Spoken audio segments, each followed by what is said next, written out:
I never thought I'd spend my Saturday morning accidentally uncovering $1 million crime scene. But there I was, still in sweatpants, holding a lukewarm cup of coffee, scrolling through my phone like I always did when I wanted to avoid laundry. That's when I saw it. A shiny, polished article on some local lifestyle blog talking about the crown jewel of Marigold Bluffs.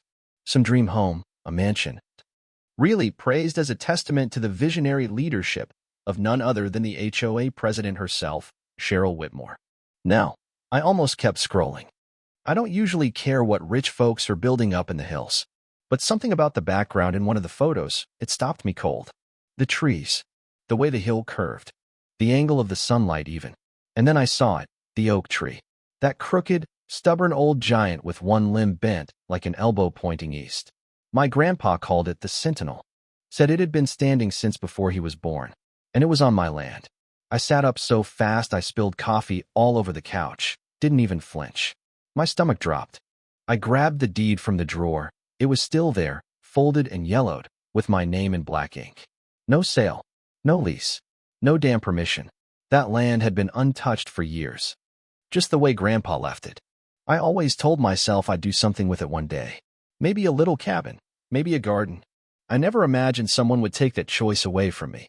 I jumped in the truck and drove straight to Marigold Bluffs. No GPS needed. I knew that land like the back of my hand.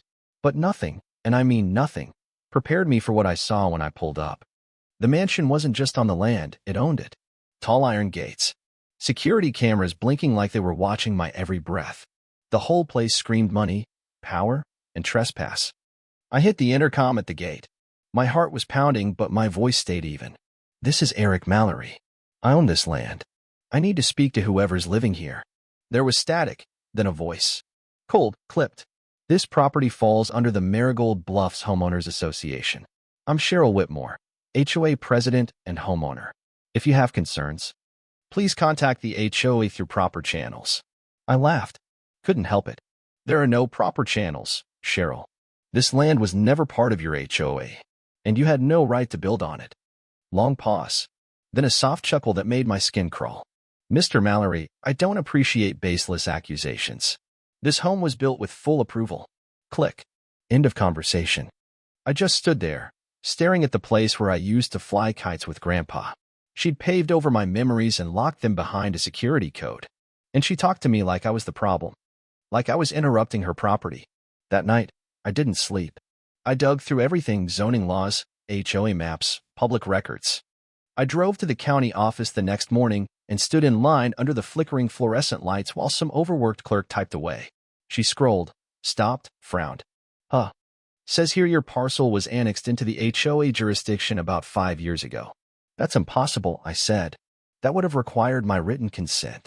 Well, she muttered. There's a signed form on file. I leaned over the counter so fast I nearly knocked over the stapler. Show me. And there it was. My name, and a signature that almost looked like mine. Close enough to fool someone, but not me. My hands started shaking. That's a forgery, I whispered. The clerk just shrugged. Someone signed it. Yeah, someone who wasn't me. I took photos, printed copies, called the first attorney I could find who specialized in real estate fraud, a woman named Rachel DeWitt. Smart, direct, didn't blink when I showed her the papers. Just said, yeah, that's a forgery. And if she built on land she didn't own, she's trespassing. Can I sue her? She smiled. Oh, you can do a lot more than that. We started digging. Turned out, Cheryl had a whole history of weaponizing her HOA title, slapping residents with bogus fines, bullying retirees over lawn decorations, threatening single moms with foreclosure over non-compliant mailbox height. She was a control freak with a clipboard and a god complex. One old guy, Howard, a Korean war vet, got fined $400 for flying a flag from a pole an inch too tall.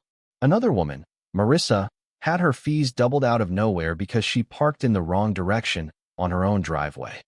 Both of them were more than happy to talk, and their stories made mine look mild. So I made a decision. Court wasn't enough. I wanted the whole damn town to see who Cheryl really was. Rachel and I compiled everything: the forged documents, the misused HOA funds, the testimonies, even a recording one of the contractors had where Cheryl said, "The paperwork's not finalized, but it'll go through." Don't worry about it.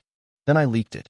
Sent it to every news outlet within 3 counties, every real estate watchdog, every community Facebook group I could find. It blew up like dry brush in a windstorm. People were furious. Residents started calling emergency HOA meetings, demanding her resignation. And Cheryl? Oh, she fought back. She called me from a block number one night and said, "You're making a big mistake, Eric. You don't know who you're messing with. These people, this community, they respect me." I said, "You read the news today, Cheryl?" She hung up. Next day, I showed up to the HOA meeting. Place was packed. Cheryl stood up front like a queen on a sinking ship, trying to explain everything away: clerical errors, misunderstandings, malicious editing of her quotes.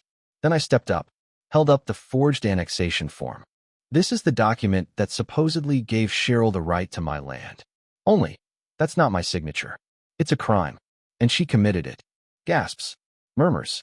Cheryl turned pale. Someone shouted, "You lied to us." Then I played the contractor recording. The room erupted. Someone threw a crumpled HOA notice across the floor like a protest flag. People were yelling. Some demanded an audit. Others called for a recall vote. Cheryl tried to shout over them, but she was drowned out. Her empire, the one she built on lies, was caving in on her like wet drywall. Rachel filed the lawsuit the next day. The trial was quick, almost embarrassingly so. The judge ruled the annexation invalid, the house an illegal structure, Cheryl guilty of fraud. She was ordered to vacate immediately. We gave her 30 days, and she tried everything to delay. Appeals, complaints, even faked a health condition. Didn't work. The day the eviction went down, neighbors gathered outside like it was a tailgate party. Lawn chairs, drinks. Someone even brought a boombox playing Another One Bites the Dust. I stood under the old oak tree, arms crossed, watching the movers haul Cheryl's precious things into the back of a dusty U-Haul. She stood on the driveway, red-faced, barking orders nobody followed. I walked up, quiet, looked her in the eye. "Looks like you're out of power, Cheryl." She glared at me. "You think you've won?" I smiled. "No, I know I have." 2 days later, the demolition crew showed up. I didn't cry. I didn't cheer either.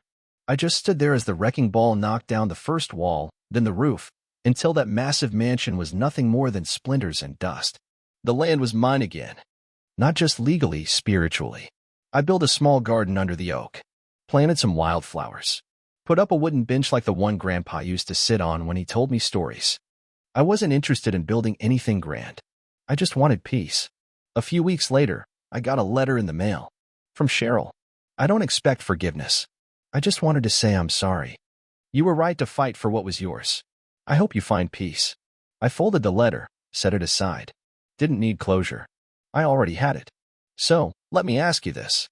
If someone tried to steal the one piece of your past that still felt like home, what would you do? Would you walk away? Or would you fight for it, inch by inch, brick by brick? Let me know in the comments. What would justice look like to you?